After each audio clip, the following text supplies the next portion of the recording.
Well, you're just in time. Welcome aboard here. We're going to go ahead and crank up a little peach cobbler as part of this Mish-Mash video. We're going to use the real peaches we bought the other day. We've kind of had them soaking in sugar. So let's get those inside there. Well, I got to get outside and fire up the wood and get the thing cooking. But I'll tell you what, I tasted these things, and man, oh man. You know, having soaked in sugar for a couple days, I won't even need to add sugar to them. They are delicioso. Well, there's old wifey on the John Deere just having a good old time. Just mowing around. You know, I haven't mowed the lawn once on that thing. She's been out there riding it around while I'm at work, having a good time.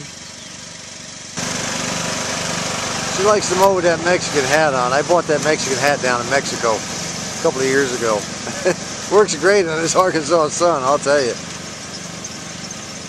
About 3 weeks ago, a fella stopped off where I work, and he handed me this Heathkit GR64. This is a nice little radio.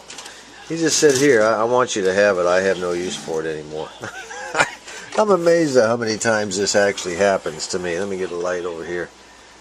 It's just a little 4-tube set, you know, but it's clean. Well, we got some more cooking going on here this afternoon. Wifey has bought a whole bunch of plums. I guess you boiled them down, did you? Yep. And she's got a ton of plum juice there, and a bunch of it in this bag over here. What are you going to do with it? I'm going to make some plum jelly. I thought you said plum chili. Yeah, not plum chili? I must have heard you wrong. Plum jelly. Oh, plum jelly. Okay. She's going to make some plum jelly. This ought to be interesting. I like her jelly. She does a great job on jelly. Well, the sugar is in the plum juice, and I guess we're not supposed to make a whole lot of jars at the same time. Just, you know, a few jars at a time, 6, 7 jars. Works a whole lot better. Behind this bush is a little rabbit. They're pretty tame out here, actually, even though we're out in the woods. He'll eventually spook when I get close enough. There he is right there. He's a little baby rabbit. See him down there? Right there. I'm within 5 feet of him. He's just going to sit there and eat his grass, I guess. There he is. Today I've decided to also barbecue some pork steaks. A pork steak. We got a really big one. We're going to cut it in half. Great grandma does not like meat. Don't ask me why, but my wife and I do. Anyway, I'm going to have to change this burner down here. As you can see, boy, we got tons of rust and everything. I'm going to have to get all that out of there. Put a nice new burner in there. It's been needing it for quite a while. And then I'm going to season the steaks with an ancient recipe handed down to me by a wise pork guru. Yeah, the new burner's in, and we're ready for action now. Well, the first batch is made. First batch of jelly. Man, I can't wait to dig into that. She's gonna put that there and boil it up for a while. 10 minutes. The last few days I've been feeling really crappy, but I think this old peach cobbler's about pulled me out of it. I don't know what happened. I don't know what I had. Let me take a look here. Oh yeah, she's looking real good. We'll let her cook a little while longer. Well, there's the pork steak. Nice big one. Wifey and I, we're going to split that one. It's so big we can't eat a whole one by ourselves. But I just rubbed in the secret seasoning, the secret ingredients. Now we'll just let it set for a while. I rubbed it in on both sides. The only problem it has is a crack right here. And that was pretty common because of the way this AM standby and shortwave switch was designed. You tightened it up. They tightened up the bolt against the plastic, and it would always slip all the time back here. It would cause the entire disc to turn. It's still loose, as you can see. And the more you tighten it up, all they ever did was wind up cracking the plastic. But that's the only problem I can find with it, other than whatever's wrong with it. Now, I put a whole bunch of electrolytics in there, kind of just threw them in there to eliminate the filter caps and a few other items. Later on I'll make them right. But right now I'm trying to figure out why the thing won't play any radio stations. Well, it's soaked real good in the rub, And we're putting it on there with the open pit barbecue sauce. That's what we're using today, open pit. And I'll be dumping this on top of that in a few more minutes. Alright, they are ready to come off. Man alive, I'll tell you what, that smells so good. Can't wait to get it on the plate. Alright, let's see what we got today. We got our pork steaks and some homegrown tomatoes we got from my sister-in-law. Very red, very juicy, very tasty, sweet tomatoes. Got some cucumber salad, mashed potatoes, radishes, and it looks like a bowl full of pinto beans over there. I'm going to have to try those. And then when we're all done, we're going to have some peach cobbler. You want some peach cobbler, honey? Mm-hmm. You want some peach cobbler, Grandma? Yeah, I guess. I'll put ice cream on it. Okay. We've made a breakthrough on this GR64, at least one breakthrough. This resistor right there, let me get a little light on it, maybe it'll help. That little resistor right there is R5 on the schematic. Provides grid bias. Wide open. It's supposed to be 12K. I've got the meter set for 20 megs. Let's just go down through the ranges and show you what it's reading.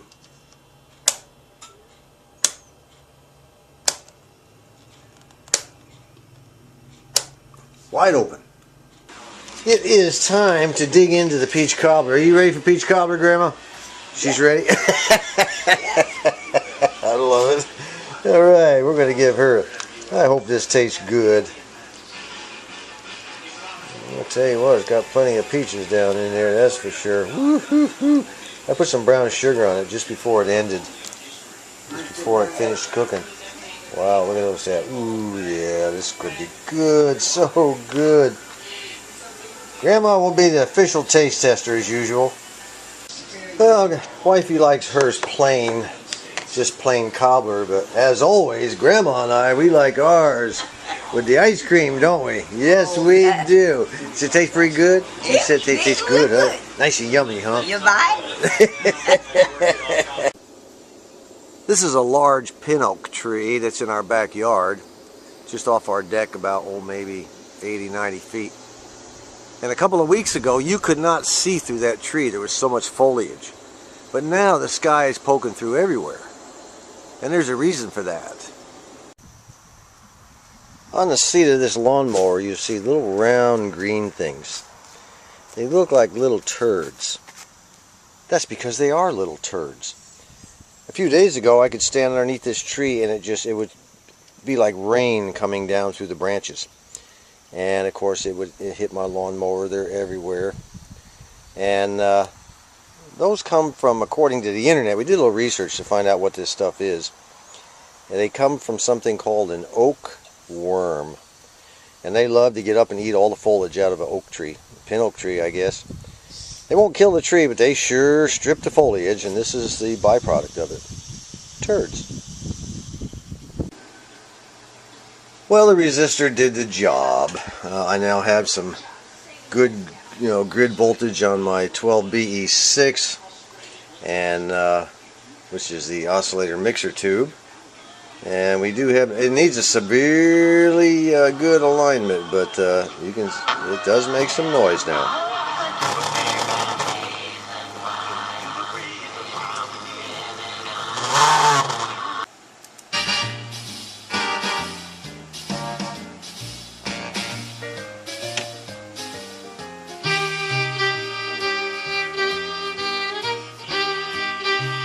Hello everyone, my name's Steve Robinson.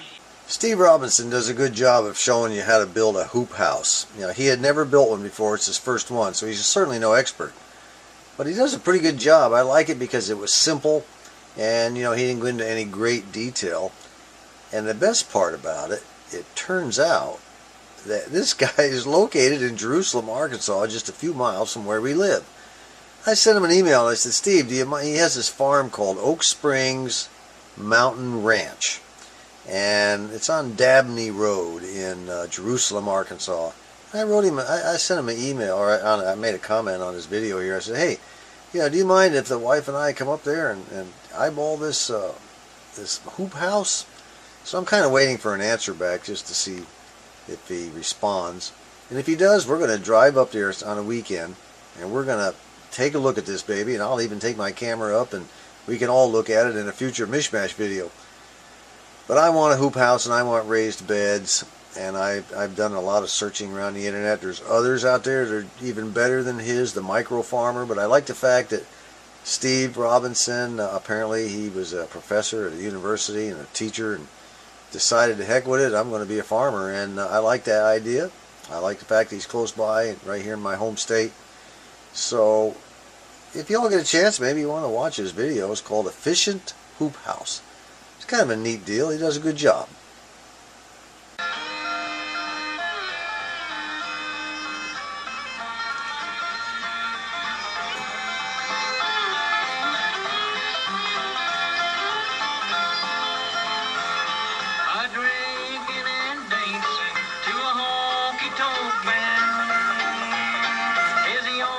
Yeah, we got this thing pretty much aligned. As you can see, it's the dial is off.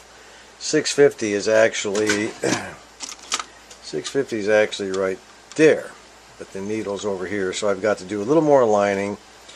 But you know, we had a lot of howls and squeals and squeaks and all kinds of crap in this thing when I started. Even after I put that resistor back in, and it just didn't want to align properly. This thing is loaded with little oscillator coils everywhere, and they are so cantankerous, but I think I wrestled it mostly to the ground. This is WSM out of Nashville, of course, my all-time favorite station. 6:50 a.m. WSM, around the world at WSMonline.com. We got to hear from the Mavericks back in your arms again. And until next time, everybody, I hope you enjoyed this Mish-Mash video.